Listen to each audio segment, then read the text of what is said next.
Kalau kamu lihat hewan aneh berkepala dua ini, cepat lari. Ada sebuah hutan tua yang dikenal dengan nama hutan Wisteria. Warga sekitar percaya kalau di dalam hutan itu ada penampakan makhluk aneh. Konon wujudnya itu mirip rusa, tapi punya dua kepala. Dan makhluk aneh itu hanya muncul di malam hari. Nah, ada seorang pemburu yang namanya Jack. Waktu itu dia mutusin masuk hutan dan nyari tahu sendiri. Dia mau menyelidiki. Saat masuk ke dalam hutan, dia menemukan jejak rusa yang aneh banget. Nah, karena penasaran, dia pun ngikutin jejak itu. Sampai akhirnya dia ngeliat makhluk aneh berkepala dua. Makhluk itu punya mata merah dan kulitnya abu-abu. Kedua kepalanya saling menatap dengan ekspresi sedih. Karena takut, si Jack pun berlari menjauhi makhluk itu. Tapi makhluk itu malah mengikutinya. Nah, ketika dia lari, makhluk itu tiba-tiba ngomong dengan dua suara sekaligus. Jadi dua palanya itu ngomong semua.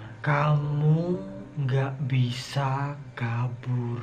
Dan karena saking takutnya, larinya Jack jadi sempoyongan. Sampai-sampai dia terjatuh, guys. Nah, pas dia ngeliat ke belakang, makhluk itu makin deket. Terus tahu-tahu kedua kepala rusa itu menyatu. Dan habis itu pun makhluk itu langsung menghilang. Seperti teman yang suka ngutang. Nah, konon keesokan harinya, polisi menemukan Jack dengan kondisi koma di tengah hutan. Ketika dia sadar, Jack hanya bilang begini. Rusa dua kepala gitu. Dan semenjak saat itu, dia nggak pernah sembuh dari ketakutannya. Dia trauma seumur hidup. Dan akhirnya bye-bye dengan ekspresi yang sangat mengerikan.